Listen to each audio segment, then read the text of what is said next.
Pai Assir. Entrou um cara Bom dia. no Vamos. quartel e não perceberam que entrou. Ok, bom dia a todos. Bom dia, Rabin. 8 anos atrás, o Rabin tinha quantos anos? 3. Você quer saber a minha idade, é isso? 3.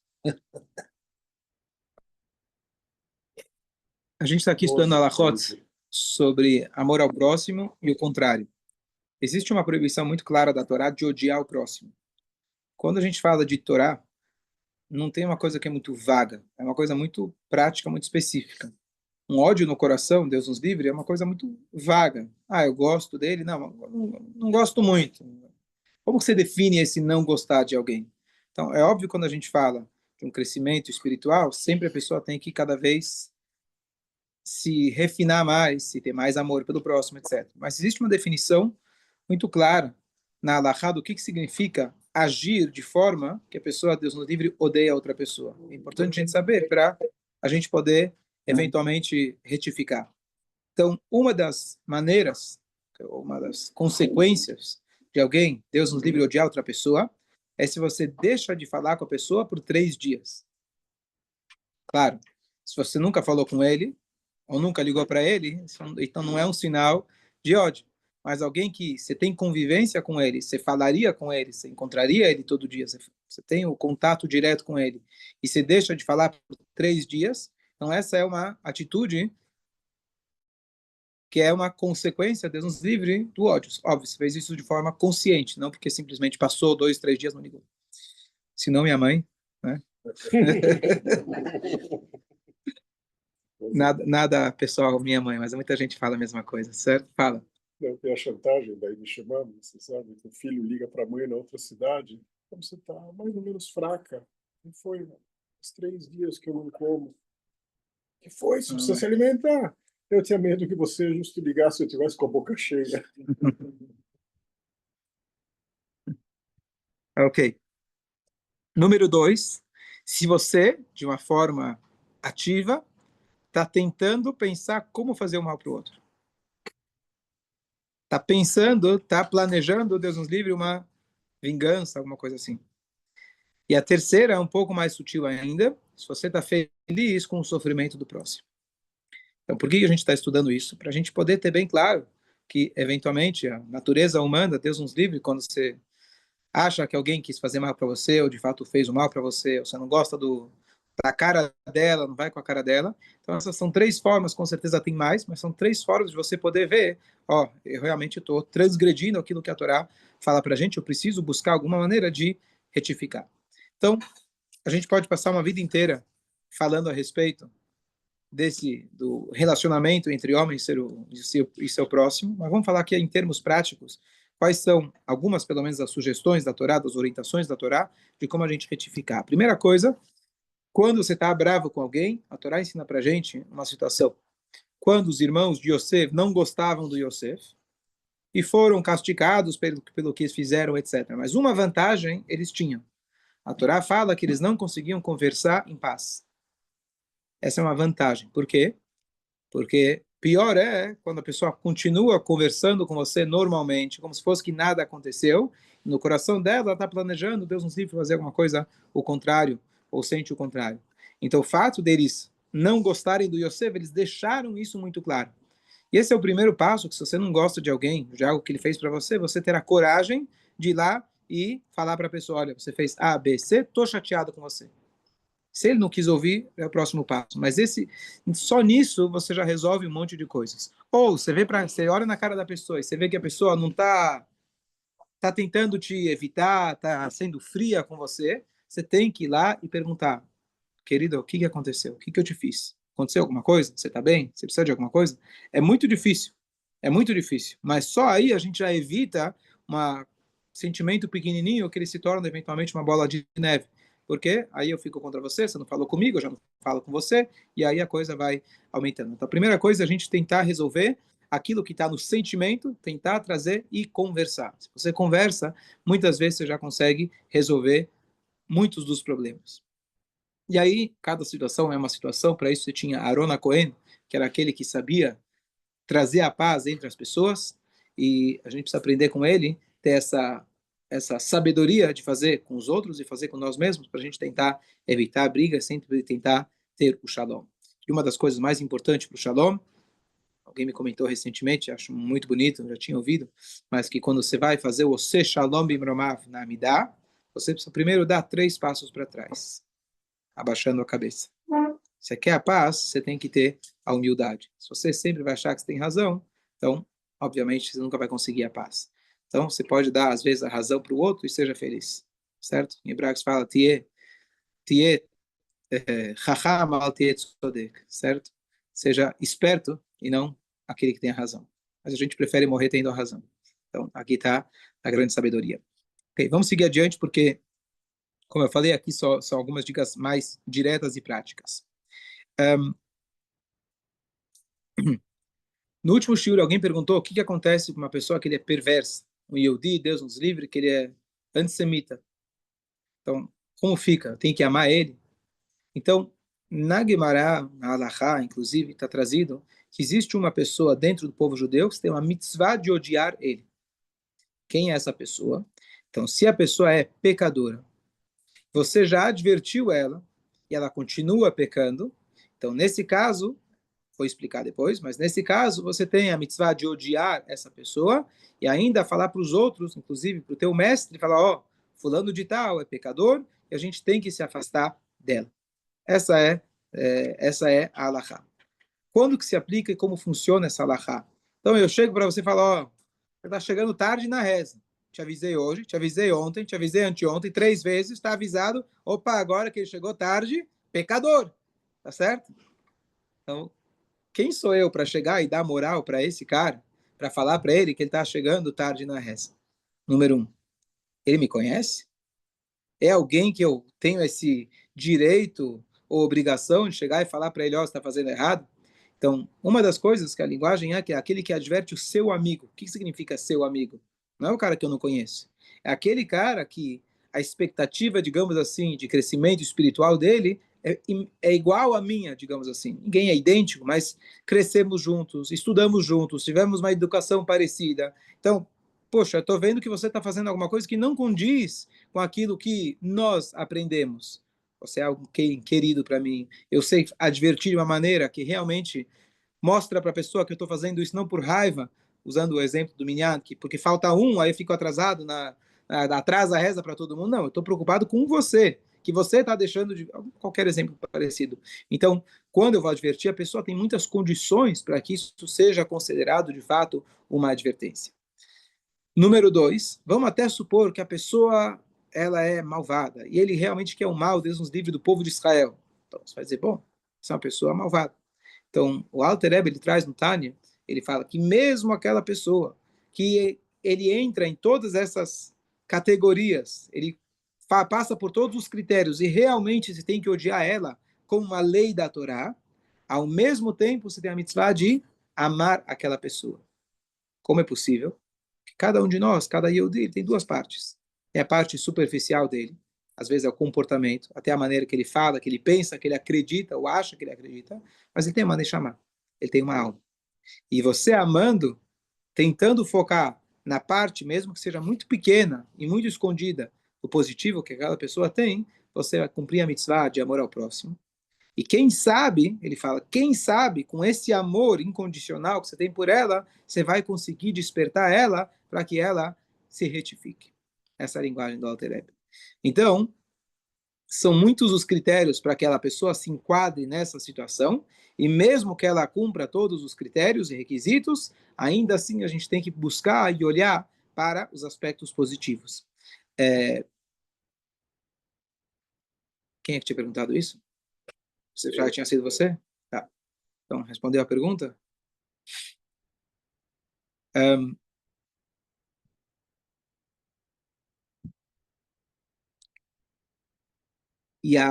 isso aqui tem uma prova muito clara da Torá. Aonde está isso na Torá? Bom, ele escreve lá no livro Tânia, mas qual é a prova da Torá? Tem uma prova muito clara da Torá. A Torá traz o seguinte: se você está andando na rua e você vê o burro do teu inimigo caindo, por que ele está caindo? Ele colocou mais carga do que ele aguentava. E aí o cara está com dificuldade para colocar tudo de volta em cima do burro, para ele andar, para ele caminhar. E ao mesmo tempo você tem um amigo que está do seu lado com a mesma situação. Qual dos dois você deve ajudar primeiro? O teu amigo ou o teu inimigo? Estamos falando do inimigo judeu. Pergunta aos nossos sábios, peraí. Como assim a Torá está descrevendo uma situação que você tem um inimigo? Você pode ter inimigo? Você pode ter alguém que você não gosta? Peraí, o problema é teu. Como que a Torá vai considerar o fato que você não gosta dele porque você... Então, a única situação, dizem nossos sábios, que pode estar se tratando, que a Torá está prevendo, a Torá está dizendo quando alguém é um inimigo, que a própria Torá considera que ele deve ser um inimigo seu. Só pode ser aquele cara que ele cresceu com você, é teu amigo, você advertiu. Mesmo assim, ele quis continuar sendo um pecador. Dessa pessoa você tem que se afastar. Mesmo assim, diz a Torá, qual dos dois você tem que dar prioridade? Para o inimigo. Ou seja, não estou falando inimigo, aquele que você não gosta dele porque você não gosta dele pelo teu ego, pelas tuas diferenças com ele. É aquele inimigo que você tem uma justificativa religiosa para odiar ele. A Torá fala, você tem que se afastar dele. Mas se você Mas fizer quando... isso, o teu amigo vai virar teu inimigo. Boa. Então, vamos falar. Não, boa. Não. E a pergunta é maior ainda. Se você vai lá e ajuda teu inimigo, por que a Torá manda você se afastar da pessoa? Teoricamente, para você não aprender dela, para os outros não aprenderem dele, e você está distante dele, porque ele é pecador, ele vai influenciar os outros. Então, se eu vou lá, na hora, eu mostro, eu dou prioridade para ele, então eu vou falar, o cara vai falar, opa, é isso mesmo, estou no caminho certo. Então eu estou reforçando o mau caminho. E aquele que está no bom caminho vai virar e falar, peraí, eu estou fazendo tudo certo, eu sou teu amigo, você vai lá e me deixa de lado? Mas diz a Torá, ainda assim você tem a mitzvah de ajudar ele primeiro. A linguagem da Torá é que tire hamor sonachá, quando você vai ver o burro do teu inimigo. Por que a Torá traz o teu inimigo? Quando você vê o burro de alguém. Porque quando é teu inimigo, você tem que dar prioridade. Número 1, para forçar o teu Yetzerará, logo vou explicar. E a outra é que você, quem sabe assim, na hora do apuro, na hora da dificuldade, mesmo que ele seja aquele que se enquadra naquela situação que você tem que odiar, quando chega em questão de ajudar, você tem que ajudar aquela pessoa. Quem sabe, talvez você vai ter um lucro ainda que a pessoa vai se tocar e falar, poxa, olha, o cara me ajudou, e mesmo que eu sei que ele se afastou de mim, mesmo assim ele me ajudou, mas mesmo que não, você fez a mitzvah de amor ao próximo. O que significa forçar o teu Yetzerará? Afinal, você não fez isso pelo Yetzerará, você passou a odiar ele porque a Torá manda odiar. Então, como assim forçar o meu Yetzerará? Só que tem aqui uma situação muito delicada que a gente pode acabar tropeçando por um motivo religioso. Mas muito provável que eu não me limitei a esse ódio. Eu passei a odiar a pessoa porque eu não gosto dela mesmo. E aí ele se alastrou aquele ódio. Não minimamente o que eu precisava me afastar dela porque a Torá me obriga. Porque o ódio, Deus nos livre, mesmo o ódio mais kasher possível, ele também pode acabar crescendo. E por isso diz a Torá, vai lá e ajuda ele primeiro. Que muito provável que até possível que você começou a se afastar dele porque a Torá diz, mas provável que você já tornou isso algo pessoal. Então vai lá, quebra o teu Yetzerará, quebra o teu instinto e ajuda ele em primeiro lugar. Então aqui é só um exemplo, não é um cenário aplicável para o dia a dia, mas o conceito com certeza ele é aplicável, de você ir lá para aquela pessoa que você não gosta, mesmo que religiosamente, então é difícil de se enquadrar nessa situação. Então, muito mais quando se trata de alguém que você sabe que você odeia, Deus nos livre, ou se afasta dela por algo pessoal teu, então você tem que ir lá, em termos práticos, ir lá e ajudar aquela pessoa. Fala. ¿Y qué culpa tem o burro? Que culpa tem o burro? Por eso, eu iria ajudar o burro, não é. Não, mas o burro, a Torá está trazendo um caso que o burro pertence ao Shabat, que você não pode carregar um burro, descarregar um burro. Isso tem restrições do Shabat, você não pode deixar um animal sofrer. Então, mesmo quando uma vaca, por exemplo, precisa dar leite, você não pode tirar leite no Shabat, os Chachamim encontraram uma forma de você fazer de uma maneira diferente para poder aliviar o animal. Então, cuidar do animal é uma coisa à parte. Aqui estamos falando da tua responsabilidade em relação ao seu amigo. Fala. Quando existe, vamos dizer, uma predileção, como o Yaakov, ele tinha duas esposas, Não é que a Leá era odiada, mas é descrito como Odiado, desse sim. jeito. E também o Yosef e os outros irmãos, pelo fato de ter uma predileção, não quer dizer que os outros eram odiados, mas eles O outro se sente assim. se sentiam odiados. Então, às vezes a palavra odiar Pode ser mais sutil. às vezes é só o fato de não gostar o máximo que a pessoa não consegue chegar Nível. aquele nível de amor, uau, aquele, né? Então, por um lado, você vai dizer, bom, quem fez isso foi Yaakov, ele tinha uma esposa preferida. Afinal, primeiro ele casou contra a sua vontade. Mas, não querendo falar do Yaakov, porque Yaakov é Yaakov Avino, mas, justo anteontem, tava, 3 dias atrás, estava estudando as Alachot, no Rambam, que ele fala sobre as leis de herança. Então, herança é uma mitzvah da Torá. Porém, é algo que é um dinheiro meu. Então, o dinheiro meu, eu posso fazer o que eu quero com ele. Se eu quiser jogar pela janela, se eu quiser queimar, é meu. Não que eu deva fazer isso, mas está no meu direito. Eu posso, não devo. Então, eu posso, pela Torá, deserdar um filho. Eu chego e falo, olha, fulano, tal filho, ele é comportado, ele é bonzinho. Para ele eu vou dar. O outro filho, que inclusive, quando ele fala, ele é distante do caminho da Torá, renegou os caminhos da Torá, deixa eu dar uma lição para ele. Quem sabe assim ele aprende. A Torá fala que, mesmo numa situação como essa, você não deve deserdar um filho. É uma mitzvah da Torá você herdar todos os filhos de acordo com aquilo que a Torá te obriga, porque tem preferências. O filho mais velho eventualmente ganha em dobro, filhos, filhas, parentes próximos, como funciona. Mas você deve seguir a hierarquia prevista na Torá e não seguir uma hierarquia de amor, mesmo que seja um amor religioso por um bom motivo. Para que não aconteça, diz Alahá, aquilo que aconteceu com Yaakov e os seus filhos. Então, não estamos aqui julgando Yaakov, mas dizendo que o fato de se dar preferência para um, os outros se sentem odiados. Não é que eu sou menos amado, se sentem odiados. E essa é uma das explicações, como está escrito que Leá era odiada. Como assim? Será que Yaakov odiava Leá? Morava com ela, teve os filhos, odiava ela? Então, odiava, ainda uma das explicações é que ela se sentia odiada por ela ser menos querida. Mas mesmo assim, esse é um dos motivos também que o decreto da proibição da poligamia, etc., também é por causa desse tipo de diferenças que pode haver, com a própria Torá descreve, quando a Torá vai falar, quando a pessoa vai casar com uma segunda esposa, toma cuidado, que mesmo que o filho dessa segunda esposa, a Torá fala claramente, ele não é aquele teu filho querido, mesmo assim você deve tratar ele igual. A segunda esposa tem que ter todos os direitos que a primeira tem. Agora, uma questão emocional é mais difícil de você descrever. Você tem que amar ela igual. Você pode obrigar ele a dar as mesmas condições, mas não tem como obrigar ele a ter o mesmo amor. Então, parte disso é o que os sábios proibiram, realmente, uma questão prática que não tenha essas diferenças, proibiram se casar com duas esposas. Sobre aquela outra situação, sobre a perspectiva da Torá, por exemplo, tem uma pessoa claramente, então você vai lá e você quer resolver, tá? Então tem alguma coisa, fiz alguma coisa, tá? A pessoa mantém essa situação, você sabe que não está resolvido, o que a Torá fala? Você quer ajudar alguém, mas você sabe que ajudando ela não vai resolver, é isso? Então você quer deixar as coisas limpas, a pessoa está te evitando, ou Ah, está ok. virando a cara para você. Tá. E aí você vai lá, tenta resolver e tal, pergunta, a pessoa fala que não tem nada. E aí no dia a dia essa situação não Se repete. se repete. Tá, boa, tá. Então, aí são as várias regras da quinta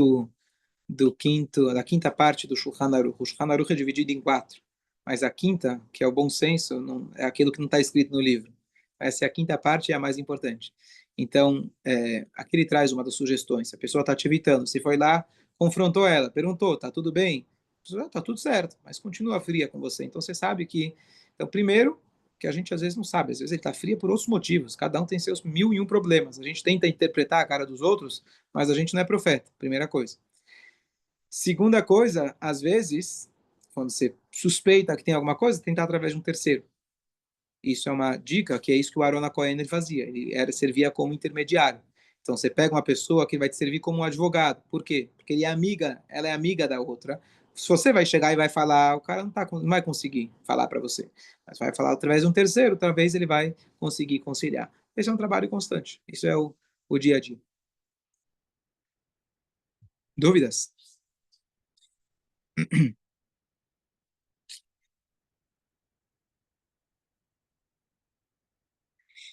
eu já tinha comentado, mas só de passagem, como a gente chegou aqui no tema, de que tem uma mitzvah em especial de amar o convertido. O convertido, a linguagem que a Torá usa para um convertido é ger. Ger vem da linguagem de estrangeiro. Então, várias vezes a Torá usa a palavra como ger em relação a estrangeiro, não necessariamente uma pessoa que se converteu a Torá e etc. Então, a Torá manda você amar o estrangeiro. Por quê? A Torá diz, porque você também foi um estrangeiro na terra do Egito. Quando a gente estava passando fome, os filhos de Jacó foram lá para o Egito. Eles eram estrangeiros. E se a gente for pegar na nossa história, na maioria dos países que a gente está, nós somos estrangeiros. A gente chegou lá como fugitivo de guerra. Aqui estamos, no Brasil e vários outros lugares. Então, você chegar e maltratar, Deus nos livre, alguém pela sua condição inferior, o que eu digo inferior? Ninguém é melhor que ninguém, mas sempre você tem uma vantagem. Se eu já sou daqui, se eu já sou do grupo da panelinha, eu estou numa situação mais privilegiada. Aquele que chega depois, naturalmente, tem menos privilégios, porque ele é novo no grupo.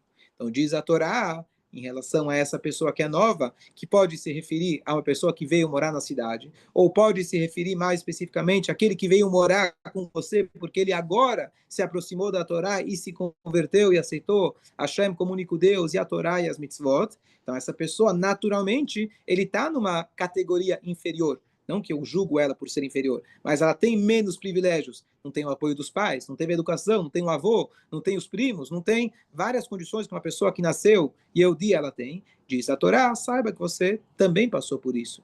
Quem sabe até passa por isso. Você tem uma mitzvah extra de amar aquela pessoa. A Torá te dá mais pontos, mais mitzvot, quando você ama. Quando você ama um judeu, vamos supor, você ganha um. Quando você ama um não-judeu, um que se tornou Yehudi, você tem mais pontos em relação a isso. Ou seja, a Torá reconhece a dificuldade de você amar igualmente uma pessoa que chegou agora.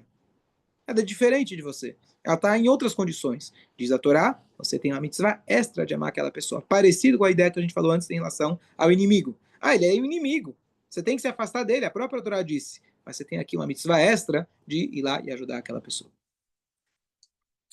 A linguagem litúrgica de tradução se usa muito também para convertido, ou não sei se é exatamente, né, prosélito. Então, nas traduções. Assim, né, E o que significa prosélito? Então, eu entendo que é o convertido. É uma linguagem mais sofisticada. Rebuscado. A ideia está clara. Filho, Fala. existe, vamos dizer, a pessoa não ama, não odeia. Existe a pessoa ser parva Parve. em relação a amar. Simplesmente Não sinto nada por ela.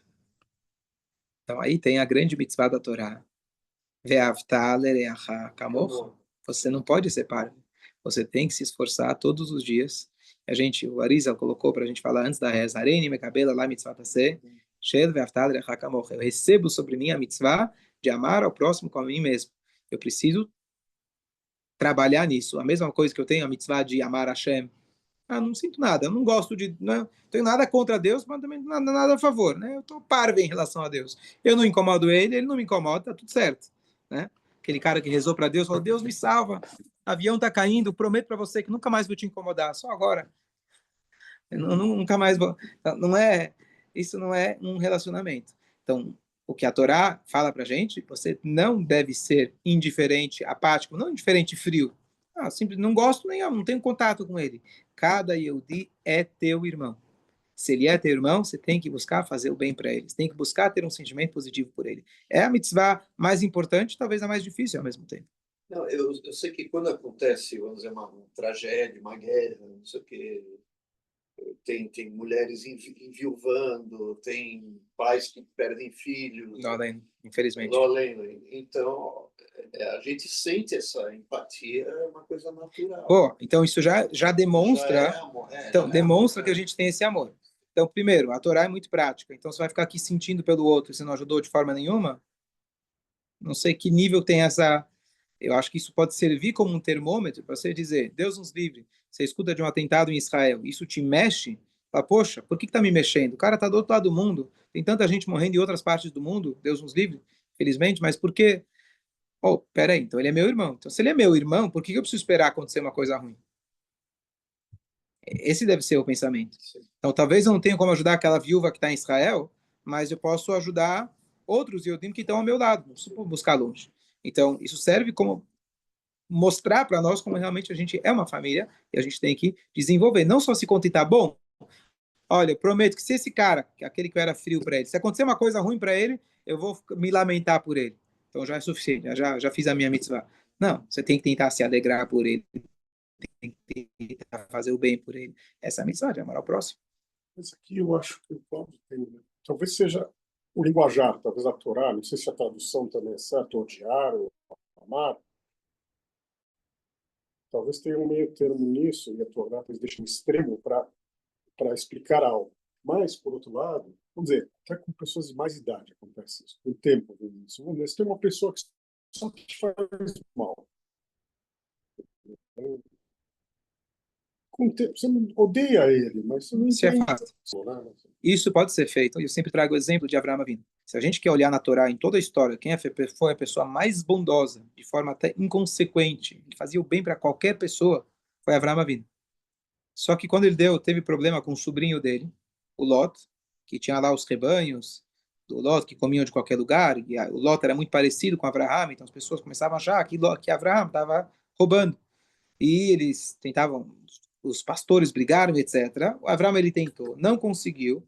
Então o que ele falou? Se você for para a direita, não. É isso que todo mundo pensa que é a tradução. Se você for para a direita, eu estarei à sua esquerda. Se você for para a esquerda, eu estarei à sua direita. Ou seja, eu estou aqui perto. A gente não consegue conviver junto. Não quer dizer que eu vou conseguir conviver dentro da minha casa com qualquer pessoa. Às vezes não dá. Somos muito diferentes. E às vezes a melhor maneira de eu ter amor por ela é eu me distanciando. Mas lembrar que eu estou fazendo isso em prol do próprio amor. Não porque eu estou chateado com você. Então você pode imaginar como foi difícil para Abraão, como você vê, por exemplo, quando ele expulsou o filho dele, e a Torá fala, escuta Sará, expulsa teu filho. Você pode imaginar quão difícil foi, mas foi por ordem divina. Então, às vezes, a melhor forma de você manter o amor é você se afastar. Mas isso como uma última forma, última ferramenta, último recurso que você pode usar. E mesmo assim, vale a pena você se consultar com um terceiro, que se realmente está fazendo isso pelo bem da pessoa. Esse exemplo é muito trazido na Torá, quando a Torá fala sobre aquela doença chamada Metzorá, mal traduzido como lepra. Pessoa que falava Lashon Hará, falava mal do outro, a gente vê de Miriam na Torá, a pessoa eventualmente tinha essa lepra. Tem duas parashiot na Torá dedicadas só a essa lepra milagrosa que tinha antigamente. O que a Torá fala? Para você poder avaliar a mancha da pessoa, você tinha que ir para um perito. A pessoa estudava e conhecia todas as cores, tons e tamanhos e o tipo do pelo que crescia naquela mancha, etc., para ver se a pessoa ela se enquadrava, né, nessa situação e se fosse, ela tinha que ser levada para fora do acampamento, assim como aconteceu com Miriam. Ela era levada para fora excomungada, ficava lá por 7 dias, depois fazia a sua purificação e etc. Então a Torá fala que você tinha que levar para um perito, mas para dar a palavra final, para dizer você está impuro, tinha que ser um Cohen. Curiosamente, mesmo que fosse uma criança.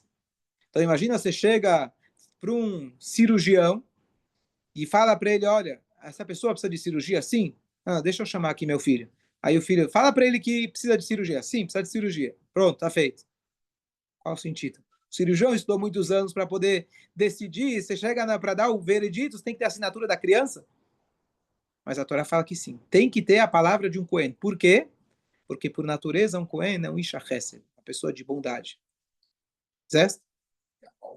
A pessoa, um Cohen é uma pessoa de bondade, descendente do Arão Cohen.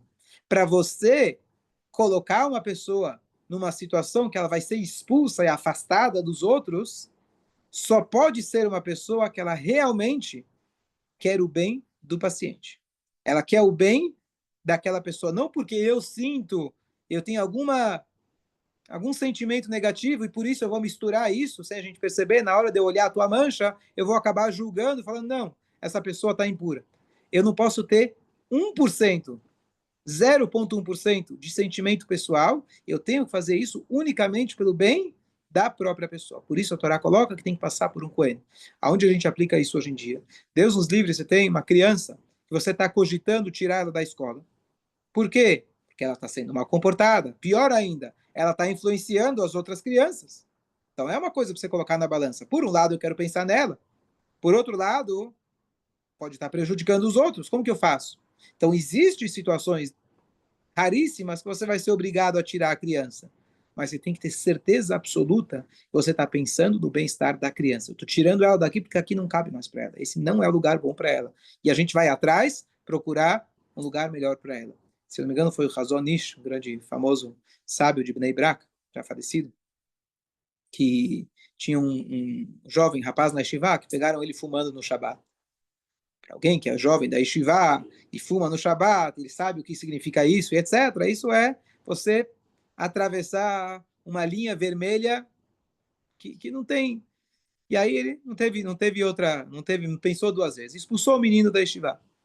O rabino, o chefe da cidade, que era o Hazon Ish, de Bnei Brak, lugar de maior concentração religiosa em Israel, talvez lá em Meacharim, acho que é mais que Meacharim ainda. Então ele ficou sabendo e ele chamou aquele professor que expulsou o menino. Ele falou, não sei se você sabe, mas você expulsando ele dessa yeshiva, ele não vai para a yeshiva do outro lado da rua, você sabe, né? Ele não vai procurar uma outra yeshiva. Provavelmente ele vai para a rua ou algum lugar parecido. E você tomou essa decisão sozinho. Você não consultou ninguém. Na Torá está escrito que quando é uma decisão de vida ou morte, você precisa tomar essa decisão com 23 juízes. Você não pode condenar alguém à morte. Foi o que você fez. Você condenou ele a uma morte espiritual, pelo menos. Então, você está despedido do seu trabalho. E enquanto isso, enquanto eles não encontrarem outro professor, eu vou ser o professor naquela classe. E trouxe o menino de volta. O final da história, que é irrelevante, mas o final da história é que esse aluno se tornou um grande Rosh Hashivá ele mesmo. Mas isso é irrelevante, mesmo que ele não se tornasse um grande Rosh Hashivá, não faz diferença.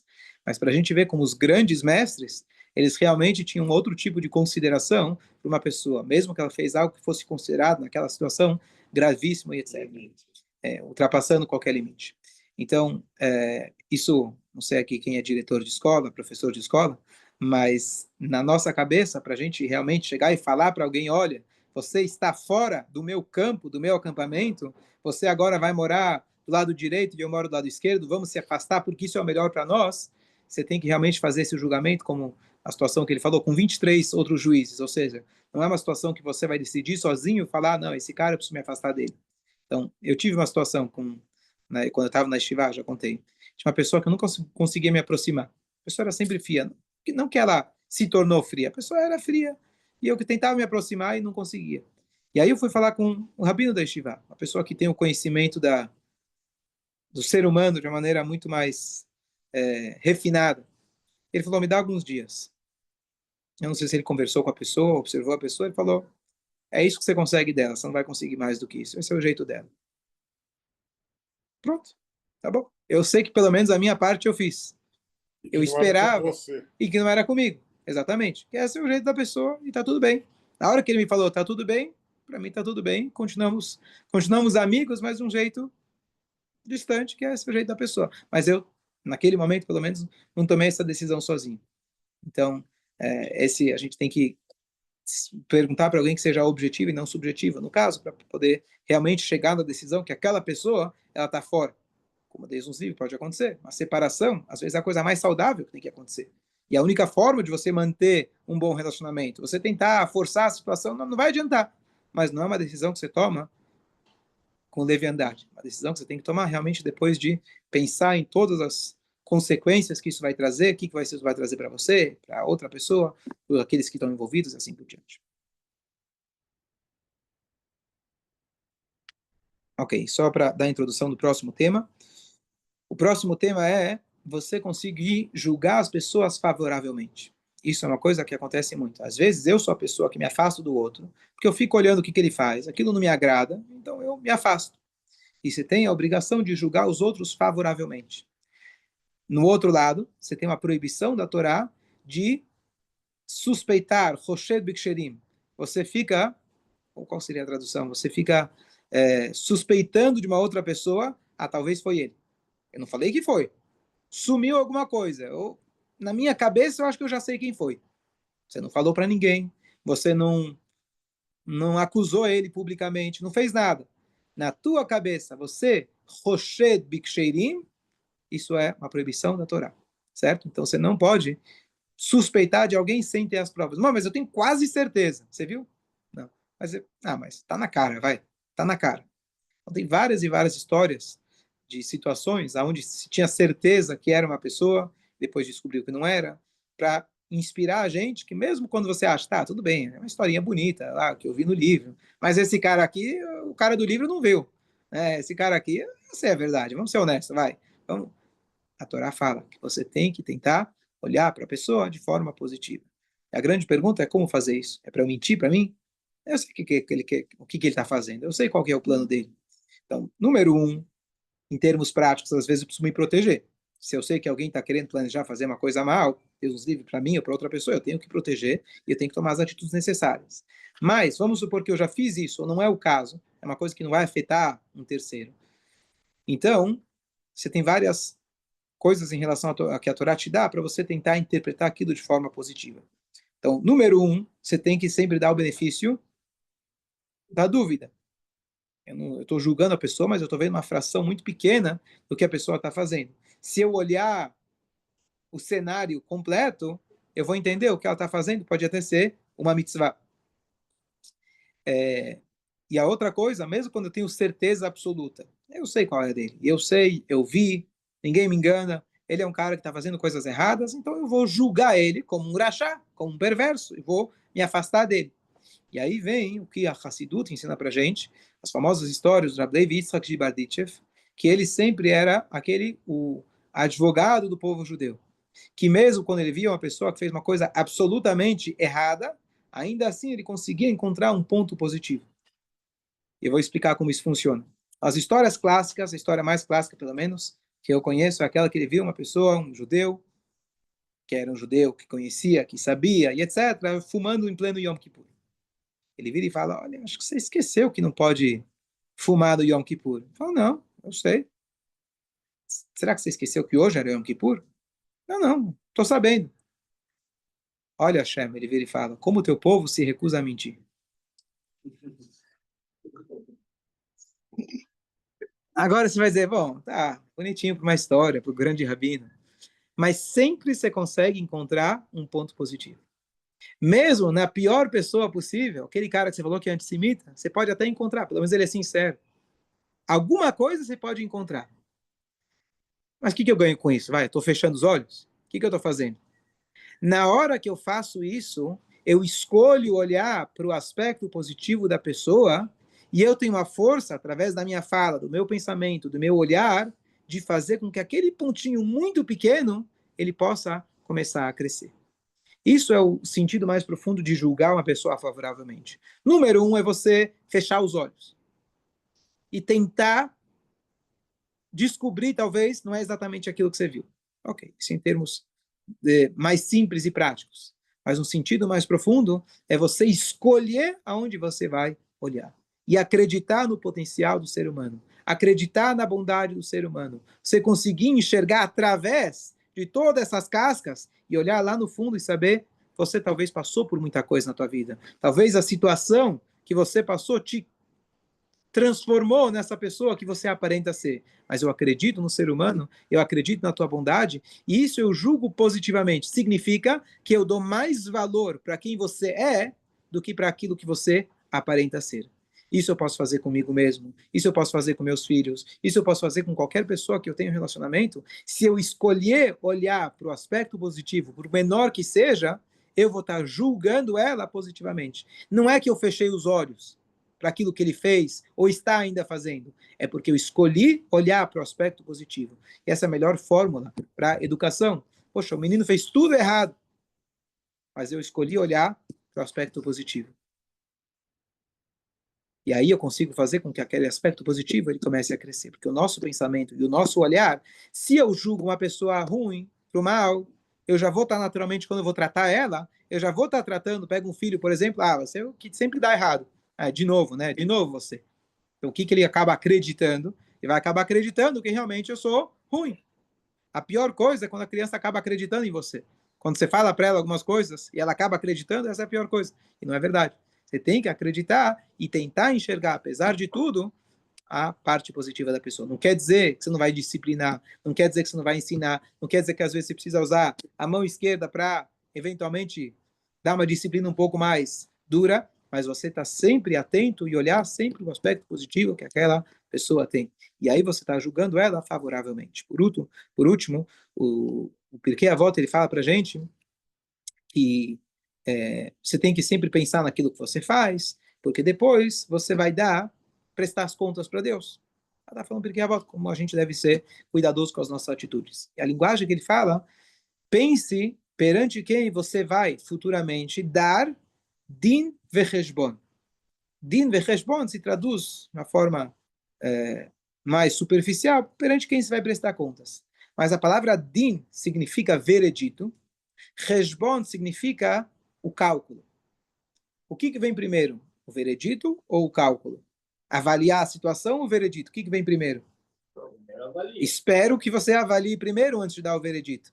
Mas está escrito que lembre de quem, perante quem você vai prestar o veredito e o cálculo. Peraí, por que veredito e o cálculo? Ao contrário, cálculo, Deus vai olhar o que você fez e depois o veredito. Não. A verdade funciona ao contrário. Hashem, ele coloca a gente na vida, aqui em vida, e lá também, em situações que você enxerga uma pessoa fazendo, sem você saber, mas na verdade que ela está fazendo exatamente o que você fez. Você já esqueceu o que você fez, mas você fez igual. Eu quero ver como você vai julgar aquela pessoa. Primeiro você dá o veredito. E o veredito que você der para ela, Reshbon, Deus presta as contas para você. Primeiro vem o veredito. Você vai dar o veredito para os outros. Então vale a pena você olhar para os outros favoravelmente, porque isso vai te ajudar também. Se você enxerga o bom do outro, é porque você também está enxergando o seu bom.